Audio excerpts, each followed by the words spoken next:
Thanks for coming. My name is Christopher, or C3O online and at Chaos events. I used to be associated with these labels and organizations and projects. Anyway, these days I'm associated with these projects, which are mainly focused on queer sexual health and harm reduction in Berlin. And some of the work I will show was produced with Sidekicks Berlin, so I wanted to mention that.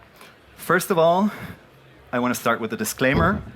I'm going to talk about psychoactive substances, most of which are illegalized, and I want to make clear that I'm not encouraging the use of psychoactive substances. If you do decide to use them, please practice harm reduction measures.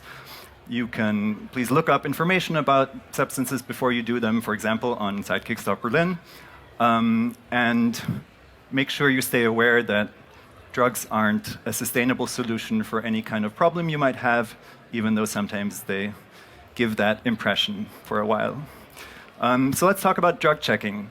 These cities in Europe offer drug checking services, which is where you can drop off a sample of a substance you have, and they will analyze it for contents, purity, adulterants, anything potentially dangerous or toxic. And since about 1.5 years ago, Berlin has also launched a drug checking service, which is amazing. And it took like decades worth of lobbying by some very dedicated people to make this happen. And it was made possible by an agreement in place between the city and the forensic laboratory that does the actual tests, and the police agreed not to bother people when they drop off substances. So it's a great success that we have this, and it's city funded. Yeah, in this talk I will mostly use data from Drug Checking Berlin, but also related projects in Germany and Switzerland, Austria and Switzerland. So this is what their website looks like. So how does it work? You drop off your substance and you get an individual result, which you have to pick up by telephone a couple days later. And if the result is in some way concerning, they also do publish public warnings. So a highly dosed pill or a mislabeled substance. But they don't publish unproblematic data. So they don't really have open data in any way. And by just looking at the warnings, of course, we can't tell what percentage, for example, of substances are misdeclared if we don't know the unproblematic results. So that's a little caveat, a little minor drawback, I feel. I feel it should all be open data. So their data are these warnings, and if you click this link, you get this beautiful page of about 75 warnings. And then at the bottom, there's like an archive link for the next, 50 warnings, and it seems to be at random intervals that they copy-paste the warnings into a new page in their content management system. And there's no search function over all the test warnings they've published, for example. And there's a basic filter function, but only within this one page. And it's a 15 megabyte web page, so hopefully you have a good internet connection. So it's not ideal, technically. And if you click one of these warnings, you get this light box where you can scroll down and see the actual results. The issue is, though, that there is no unique link for any warning. So you can't really share them with friends if you got the same pills as someone and you tested yours. It's not really indexed by Google, so it's not really the best way of publishing this data. Also, the formatting is pretty random. So it's obviously some Word document that's copy-pasted into the content management system. Sometimes substances will be called by nicknames, sometimes by chemical names. The same color will be described as pink or rosa in different times. There's typos sometimes, and the HTML is very inconsistent that they publish here. So I wanted to look not just at the warnings, but at aggregate data and see what trends we can find in this data. And so I did what I guess some people in this audience would have done. I wrote a little scraper that parses all the warnings into a database. Very shoddy code, but it does work. And so let's look at what we can learn about current party drug issues from this data. And we're going to start with the one that got the most public attention in the media in Germany over the last year. Die Blue Punisher-Pille versetzt Deutschlands Eltern in Angst und Schrecken. Die blauen Pillen mit dem Punisher-Symbol sind in ihrer Zusammensetzung besonders gefährlich. Eine extrem hochdosierte Ecstasy-Pille. Der Wirkstoff MDMA ist deutlich höher dosiert als bei anderen Ecstasy-Varianten und dadurch schnell lebensbedrohlich. Keine andere Droge zeigt einen so starken Anstieg in der Dosierung. Ecstasy ist immer stärker geworden und immer gefährlicher. Und wenn man die nimmt, ist es zu spät. Yeah, I do want to mention right away that the reason there was this much attention were some tragic deaths of young people who apparently, supposedly, took Blue Punisher pills, and I don't want to make light of that at all. But I do want to fact-check the information they just gave us. But before we get into that, can anyone maybe explain what ProSieben was trying to tell us with these icons here? Because I can't figure out the relevancy of this. I don't know. That aside, okay, Blue Punishers. If we look at Berlin's data, we see that Blue Punishers are by far the most tested pill design, ecstasy pill design, of the 300 pills they tested in the year and a half. Now, so it's more than the next 5 combined. That has several reasons, one of them being the media attention and this story being that they're particularly dangerous, so people are more inclined to get them tested. But also before that media hype happened, they were the most tested pill. So they're just also the most prevalent ecstasy pill in Berlin nowadays. So let's make a graph and see what the results, or a histogram, how much active substance, MDMA, was found in these Blue Punisher pills. And then we get this distribution. For reference, like this is a typical dose for one person of MDMA, and so the Blue Punishers generally range between 1 and 2 doses, with the average being about 1.5. But there is an outlier here, and there's a surprisingly large spread. So why is that? I wanted to look not just at the abstract aggregate data, but the actual pills to try to find out why that might be the case. So let's replace this graph with the actual pictures, which they thankfully provide. And if we zoom in, we can tell that there's not one Blue Punisher, there's many Blue Punishers. We can see slightly differing molds used here, so there must be multiple producers. They're all blue-ish. They all show the Punisher logo, which, by the way, is blatant copyright infringement. But yeah, there's at least 5 different molds that I identified here. But what I was very surprised by is that there's no pattern in this data. I was expecting one mold to be highly dosed and the other to be not very highly dosed, but there's no clear pattern here. So next, I compared Berlin's results with the results in Austria and in Switzerland to see if there's any regional differences. So this is the Austrian Blue Punishers. Roughly similar. There's an interesting peak around 200 that Berlin doesn't show. But we have to be aware that this is a very small sample of the many, many, many pills taken every weekend in these cities. This is over a year and a half. So this might be within the statistical error you could expect. But if we look at Switzerland, there's a different distribution. So, I mean, everything's more expensive in Switzerland. I guess they also get more for their money. So this points towards ecstasy pill production being quite local. So not only are there many Blue Punishers, but it varies from region to region. So how can multiple producers create the exact same pill? I mean, of course, they could make their own molds or 3D print them, but it's easier. You can just go to Chinese websites and buy exactly that mold for $40. And if you're familiar with ecstasy pills going around, there's several more in this picture that are familiar. So even the production of these pills is a mass-produced product. So there will be multiple producers of every specific mold. Now I wanted to look into the history, how Blue Punishers came to be this significant and prevalent. And so the first test results we find are from 2018, where these warnings were published by drug-checking organizations that these pills are extremely highly dosed, which is true. They were around 300 milligrams, which is very high. But of course, the issue with these warnings is, as soon as they reach their intended audience, they become advertisements. So if you're aware that they're highly dosed, that just means you're getting more for your money, and you can just take less of it, and you want these pills. So they become sought after and develop a reputation. So that creates a demand for these pills. And then, of course, someone will fill this demand, so it will create additional supply. Other people will start covering, ripping off the pill, with different production values.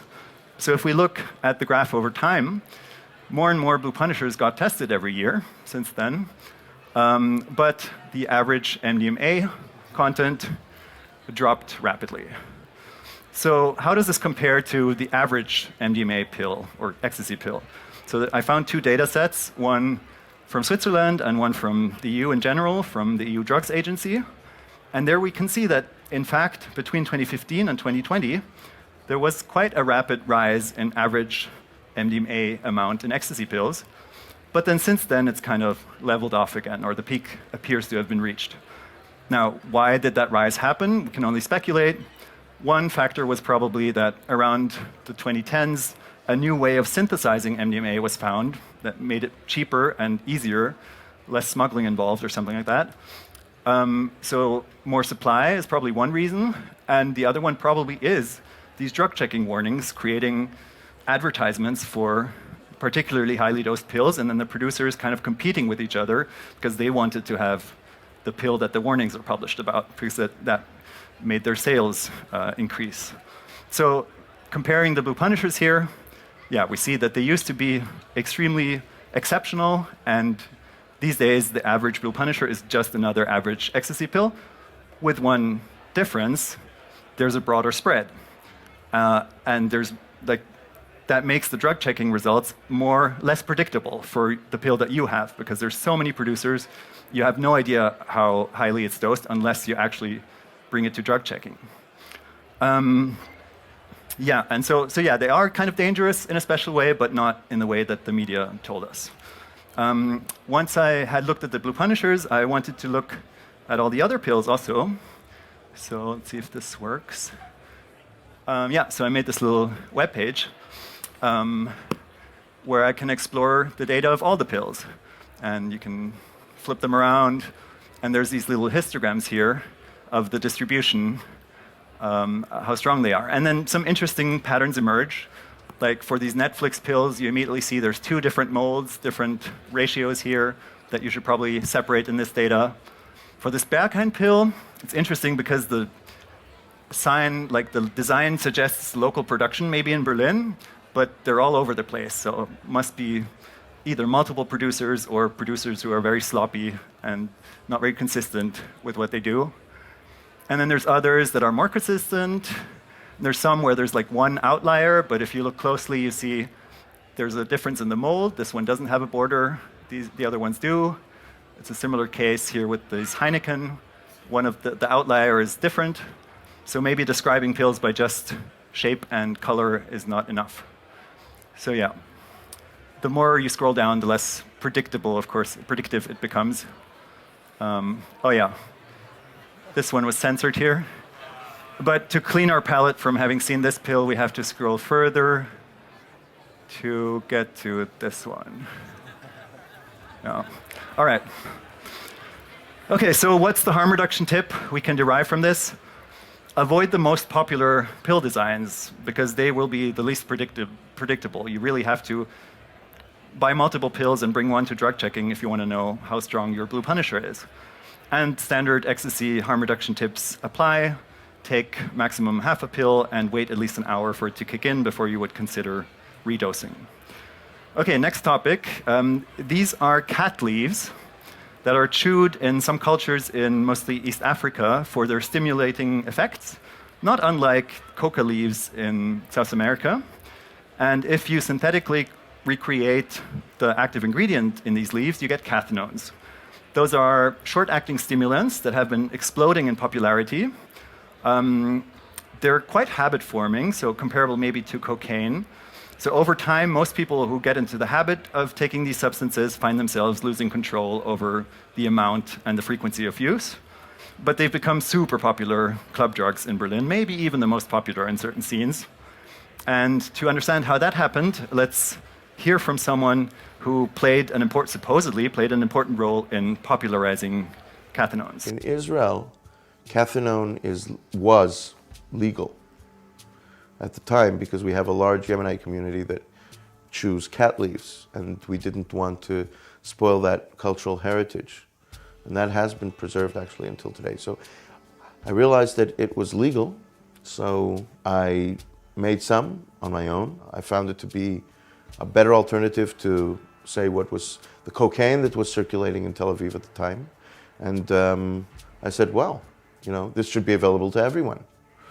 The authorities made it illegal after 2 or 3 years, and I took the cathinone skeleton and started imagining substitutions. So we changed a little bit here, changed a little bit there. So yeah, that's how we get from the substance cathinone to the family of cathinones, because there's 1,000 little variations you can make to create a new substance that might still be legal somewhere in countries that only ban very specific substances and not whole classes of substances, like, for example, Germany does. So when supposedly he started exporting and selling this as a party drug, was around the time that ecstasy quality was dropping in the UK because the police was very successful in limiting the supply of precursor chemicals before this new way of synthesizing it was discovered. And so people started having bad experiences with ecstasy tablets, and apparently also cocaine quality was pretty low at the time, so that opened the market to some replacement substance, and in came these still legal cathinones disguised as research chemicals or bath salts or plant food, not for human consumption, wink wink. And the most popular of these turned out to be mephedrone. So mephedrone shares some effects from a stimulating substance like amphetamines and a serotonin-releasing substance like MDMA. And it became a popular substance until, of course, it was banned shortly thereafter. Great achievement. So the EU achieved this, and that was the end of it, and no one ever took cathinones again. Whoops, 3-MMC showed up. Just a tiny little adjustment to the molecule, the position of one part of it, but it had notably different effects, and some people preferred that version of it, supposedly less of a come down. So these two variants became very popular on their own, and to this day, dealers in Berlin usually offer both of these, or claim to offer both of these, and they will ask you, do you want the 3 or the 4? But more than any other substance, drug checking data from Berlin shows us that what you get isn't what they claim you get. So up there we have the two substances people think they're getting, and down here is the ever-changing garden variety of random cathinone variations, and this is the distribution between them. So you do get something different if you buy 3-MMC versus mephedrone, but you mostly don't get 3-MMC or mephedrone, which is odd, like that they're so specific about claiming to name the chemical substance, but then it's all a lie. So yeah, this causes many problems. So this is a more traditional visualization of the same data. First of all, most of these replacements are completely unknown when they show up, and there's very little scientific research about them, and even the experience reports, there's not much knowledge, and people aren't even aware what they're taking. So I spent a bunch of time researching among the few papers that I could find that had tested these substances, and among user experience reports to kind of fill out this graph of how these substances differ, also in their potency. And that's one of the dangers, that they have different potency. So in one case, if it's less potent, you might not feel enough that you're expecting to feel. But then also if you dose more to compensate for that, to try to achieve that effect, there's a higher risk of side effects that might show up. And on the other hand, if you take a substance that's way more potent, of course you might overdose. And that's especially a risk with NEP, which is N-ethylpentadrone, or monkey dust, MDPHP, or alpha-PHIP, which are way more powerful cathinones, and which have the property of causing anxiety and maybe even psychotic episodes if you overdose them. So this would be a very problematic mix-up. But even for the ones that are dosed similarly, we don't know much about their long-term effects, their toxicity. There's this one paper that found like serious risk to humans maybe from this very popular replacement for CMC. When I emailed the researcher, he told me that actually the mice he tested it on died when he gave them enough of it. But the paper didn't want to include, the European journal didn't want to include that because out of concerns for animal welfare. So, weird note. But anyway, but we're not sure, no one's tested it on humans, we're not sure how much worse it really is than 4-MMC. No comparative studies have been done, but this is kind of concerning.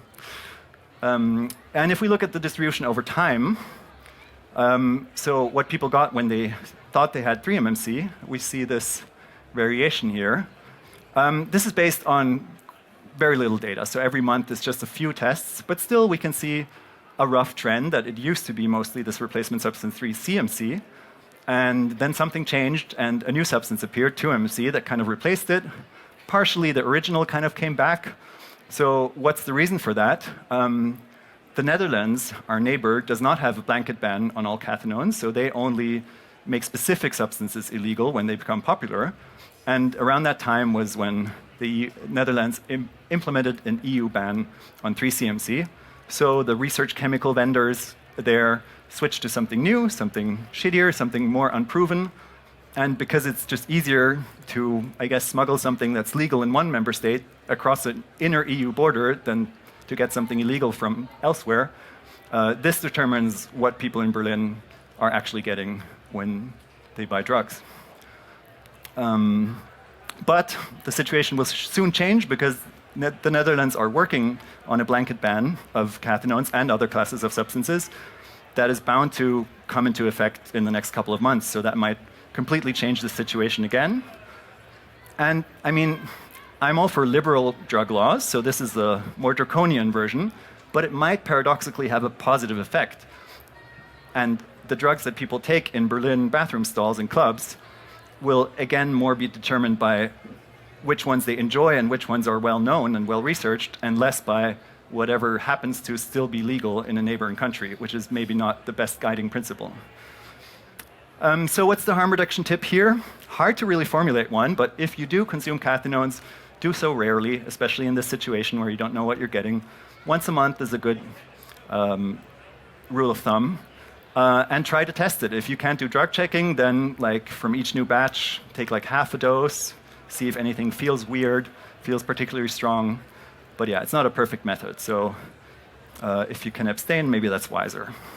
Okay, another topic is another substance that has been rising in popularity, which is 2C-B, in the form of these little pills that look like ecstasy pills, but they're smaller and thinner. And they contain psychedelic. So it's a stimulating psychedelic. People describe the effects as a mixture of MDMA and LSD. So wakefulness, good mood, music appreciation, slight visual psychedelic effects, like maybe the walls start breathing, colors start fading into each other, and so on. But it's very, very dose dependent. So at a low dose, it's more like ecstasy plus some visual effects, and at a higher dose, it can be a full psychedelic trip, including the risk for an unexpected or challenging experience.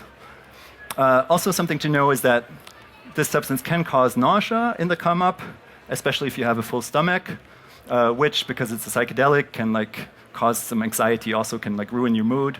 So you should be well prepared if you decide to take this one. But another more interesting trend is that we saw a new substance pop up called Tusi, which is a pink powder. This came from South America, but has recently showed up in Europe as well. It's called Tusi or 2C-B, so clearly a reference to the substance we just discussed. But then it's also called pink cocaine, which makes no sense whatsoever. It's a very different substance with a very different effect. So the only thing we really know about Tusi before we look into drug checking data is it's powder and it's pink. Surprise what you're actually getting. They don't tell you what the active substance might be. So it turns out to be a random mix of different things. Most of all, it's going to be a mixture of ketamine and MDMA.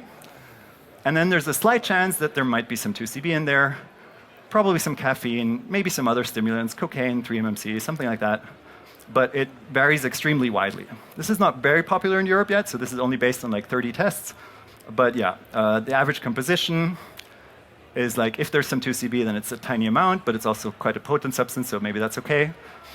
But yeah, it just varies extremely widely and is unpredictable what you're going to get if you buy this pink powder, except that it's pink and a powder.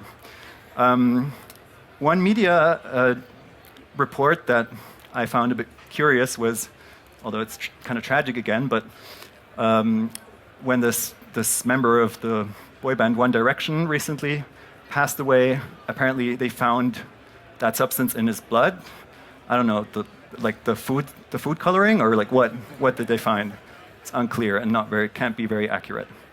So the harm reduction tip here is maybe avoid random drug blends that are marketed by color. Like maybe it's just not the best idea.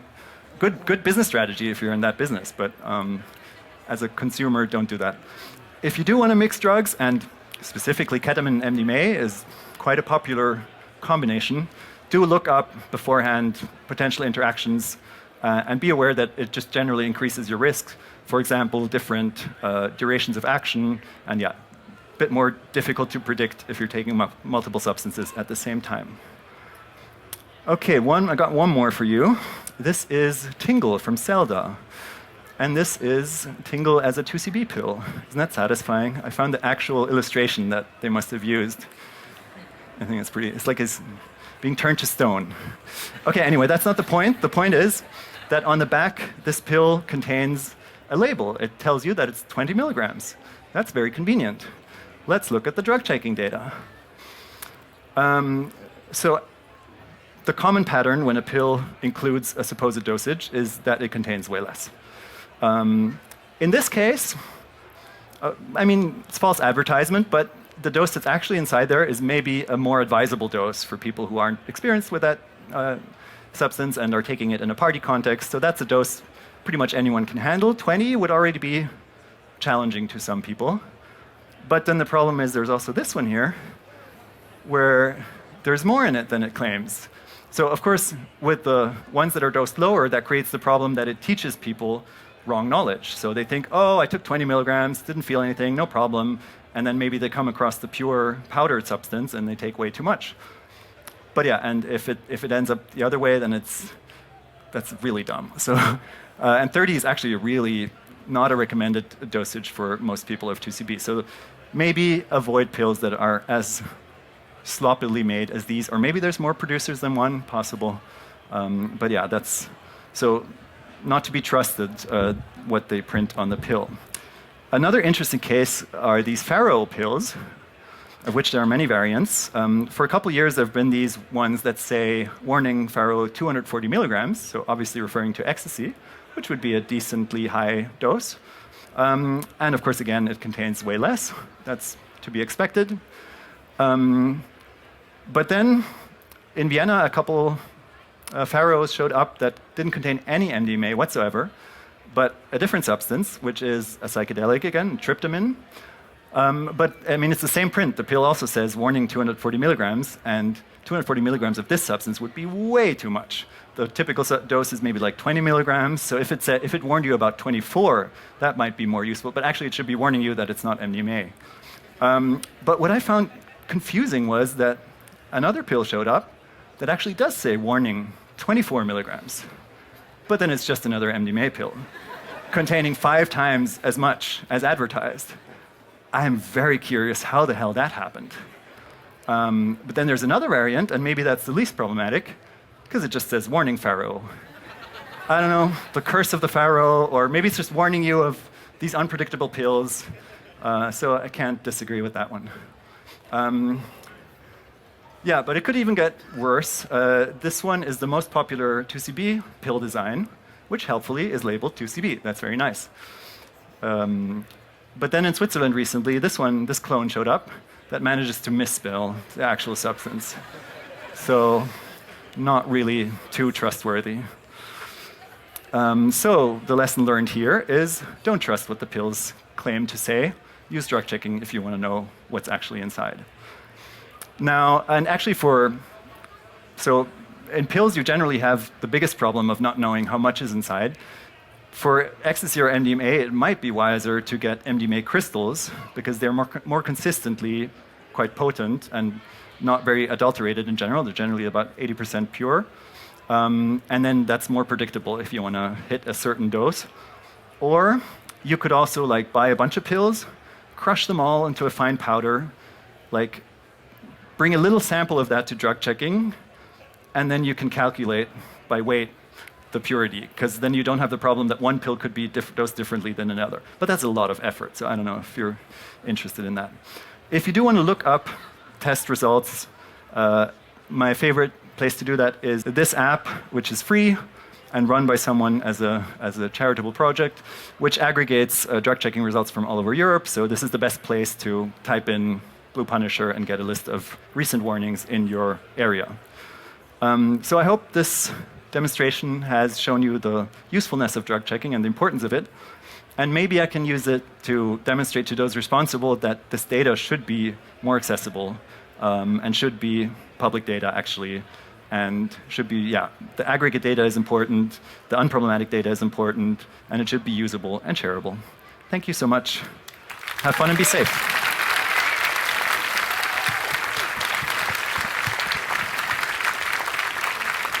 Okay, wow, that was a rabbit hole. I have questions. No. I leave that up to you because I'm sure you have some. Yes, I see one there, one there, one there, one there. Whoa. Okay. My other herald is coming to you. The first races were here. Thank you. Hi. Did you do any analysis on ketamine purity or anything like this? No. The challenge there really is that the unproblematic results aren't published, so I don't know the purity of the substances of the samples that only contain ketamine, and ketamine is generally not very adulterated, so there's not many warnings published. So I don't know that data. I can try to request it. Actually, what someone should do is send a Freedom of Information request to the Berlin's Municipal Forensic Lab, which does the actual testing, because that should be subject to Freedom of Information requests, and then we could answer your question. Until then, I'm sorry. Okay, next. Could you maybe tell us a little bit about the challenges you faced from a statistical perspective? Well, first of all, I'm not super trained in statistics. So my background is in information design, and then curiosity for the topic. So I'd actually be super interested in people's feedback. I think the dodgiest graph that I showed was the average composition of Tusi, because that's such a variation. I don't know if displaying that in a pie chart is a legit way. I think the main challenge also from a statistical point of view is really that, I mean, I'm happy about this data, but it really is a tiny, tiny, tiny sample, and it's not a representative sample either, because there will be bias in which samples people bring to drug checking, which types of people bring their samples to drug checking, and it's just, yeah, everything they tested in a year and a half is probably consumed in kind in a weekend. So it's kind of questionable what consistent trends we can read from this data, I think is my... But yeah, I think it's at least great to have it around, and I wish there was more of it. I have a quick question. So if I got it right, all your data is based on the warnings that have been released? Generally, yes. Partially, for example, when I showed what's really in 3MMC and 4MMC, that's because I sent them an email and was like, hey, can you please give me the results that didn't cause a warning so that I know the total. Can you put the microphone back real quick? So I was just wondering why there are so many pills with fairly low dosages. If are missing in the data or something? No, they are there, like all the 90 milligrams, for example. If it's gathered from the warnings that are supposed to be really so high. Drug Checking Berlin appears to publish pretty much every pill result. So for ecstasy pills, they do, because they started doing like highly dosed and then extra low dosed, and they were like, let's just all publish all of them. That's my understanding. Hi, I've got a question regarding the heroin testing there, because since the Taliban takeover, heroin shortage in Europe, and everybody was expecting fentanyl is coming, and now Tagesschau is saying there is fentanyl all over Germany, but they have it from Schnelltests, the fast tests, and they often produce false positives. So if my hypothesis is true, it's false positives, then there shouldn't be positives for fentanyl in the heroin testing. Are there? Drug Checking Berlin has had 0 results positive for fentanyl or any other synthetic opioid in the 2,000 samples they tested so far. So fentanyl has not arrived in the party drug supply in Berlin.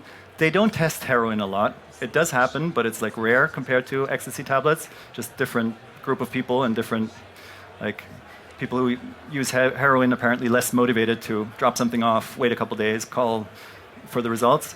I'm aware of these rapid tests that did show some positive results among hundreds done, and in Berlin there were very few. Of course, fentanyl is around in the form of like pain patches that people cut open, and maybe that's how these results were created, but it doesn't, even for heroin, it doesn't seem that there's a contamination or adulteration issue right now.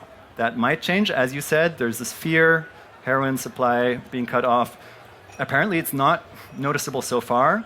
And also, this is hard to predict. I mean, yes, the Taliban curtailed poppy production in Afghanistan, but now Myanmar is producing more heroin. Like, someone will step in if there's the capacity, and whether and when fentanyl will show up in Europe is unclear. We're keeping a close watch, but right now there's absolutely no reason to panic. Yes, so you showed some of the pills who have abnormally high doses, and I was wondering, did you get some research into why that must be? Because from a production standpoint, economically, that's not very smart. So what could cause these abnormally high dosages? Yeah, I briefly touched on it. I think it's mainly that production got easier and cheaper, so more people entered the market, and then they competed with each other.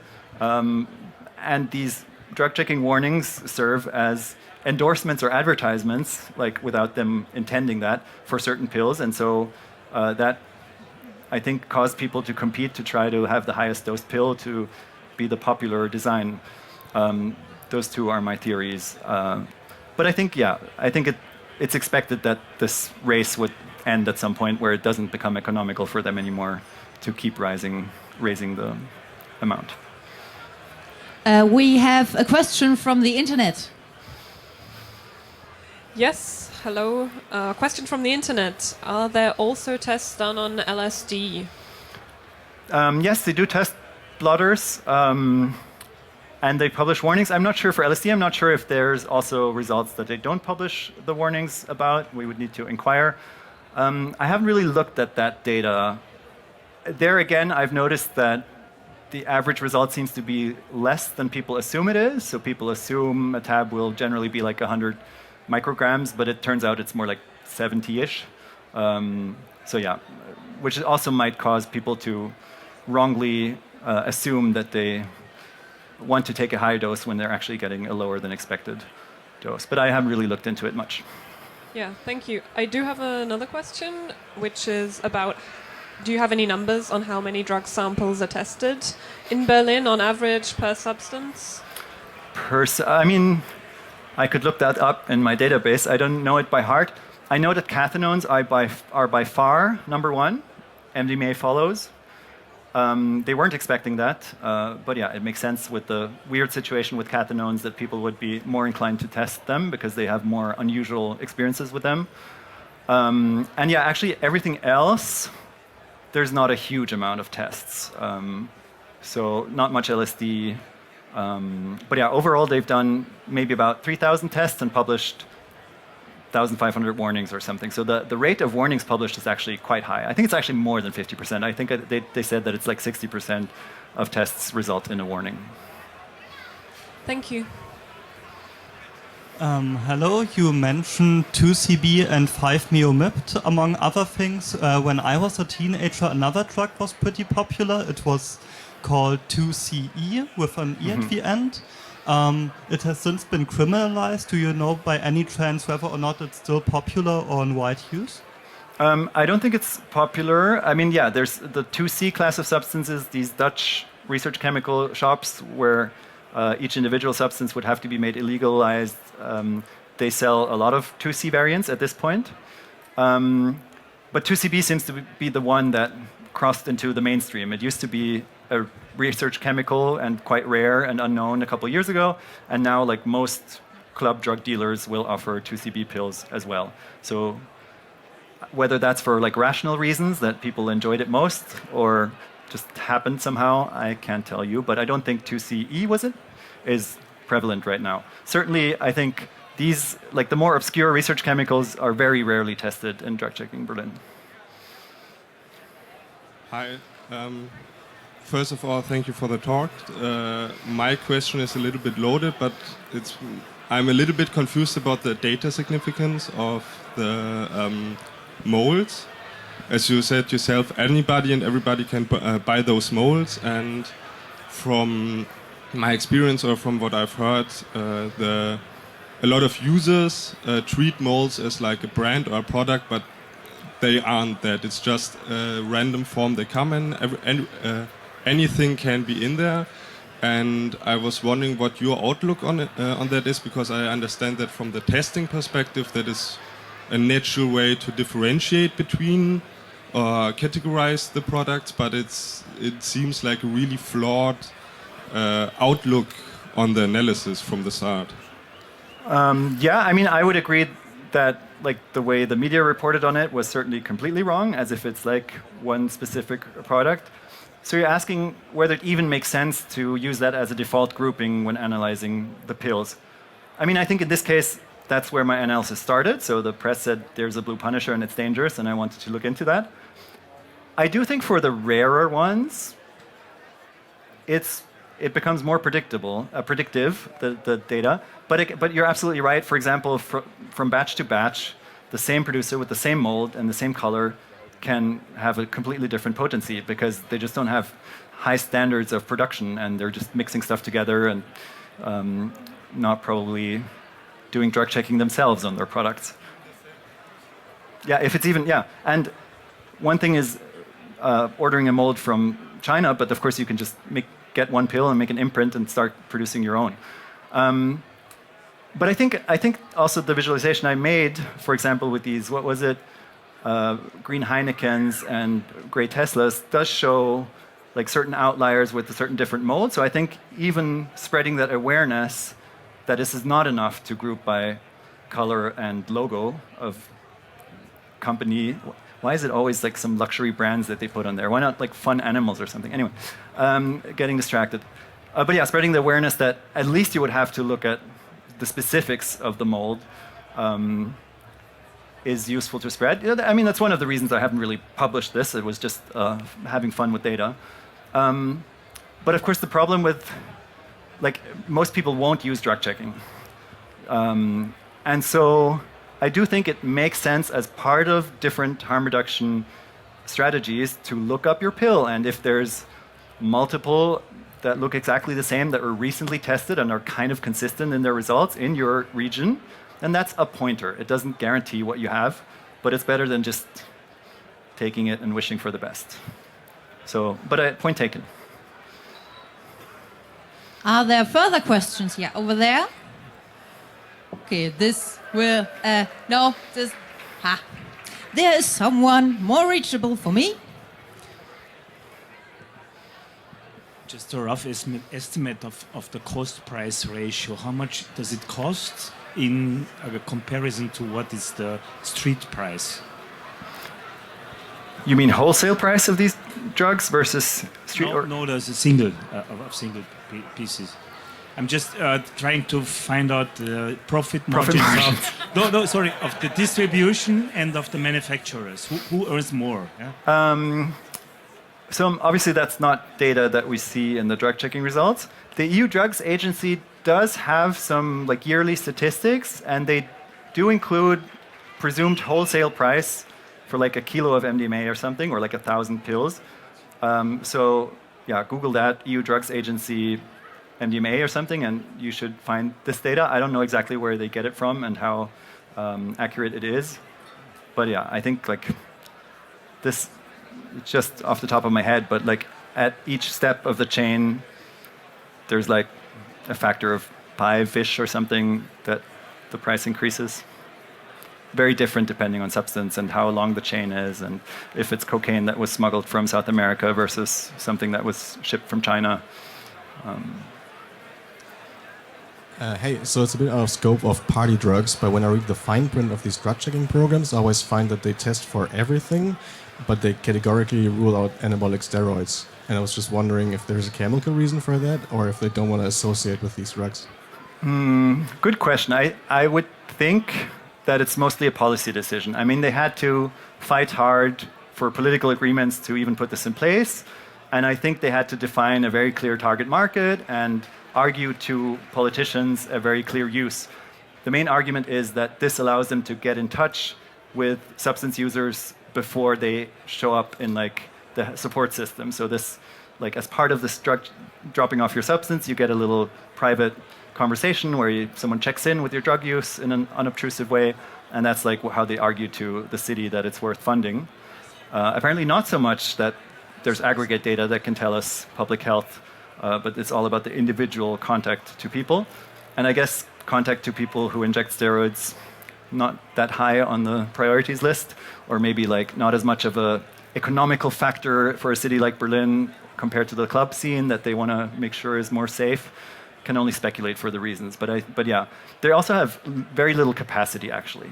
Although the bottleneck is this like counseling talk and not the actual chemical testing facilities, but they want to always include that, so they can only accept a bunch of samples per week, and so I think they want to limit the group of people who come and this type of substances you can test. So you can't test medication, you can't test. There's a bunch of. You can't even test weed unless you expect a synthetic cannabinoid.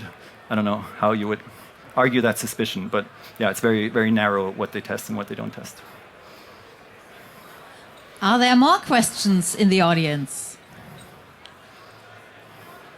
So, oh yeah, in the middle. Perfect. Hey, thank you for the talk. I just have a little question. What do you think is the variance on the drug dose in the same batch of drugs? Do you think it's like pretty narrow, or is the variance even within the same batch pretty high? That's an excellent question that came to my mind also when I was looking at these results. And I actually suggested to someone at Drug Checking Berlin, like, don't you want to like test 10 pills from the same batch at the same time and see what the variance is?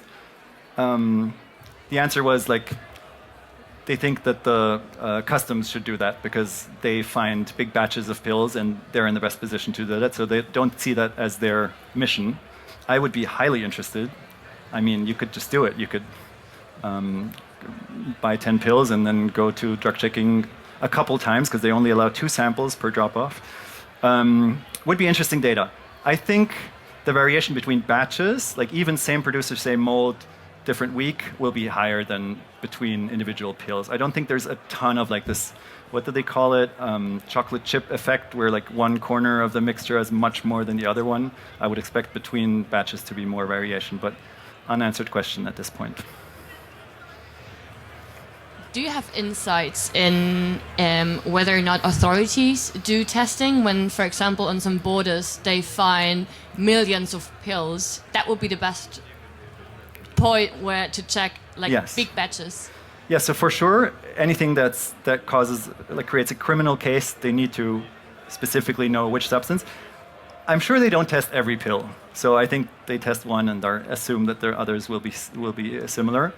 But yeah, that's the forensic lab of the city that does these tests, also does tests for the police in such cases, or for the health service if there's like a death and they have to find out which substance is found in a body. But yeah, at least the customs and police apparently aren't very interested in publishing data that makes drugs safer. I wonder why. Are there more questions? Do I see any more rising hands? Oh yeah, there. Yes, thank you very much. Do you have an idea how much a round of testing does cost? So we know we just learned that the street price and then wholesale price are different, but what does it cost to do those testings?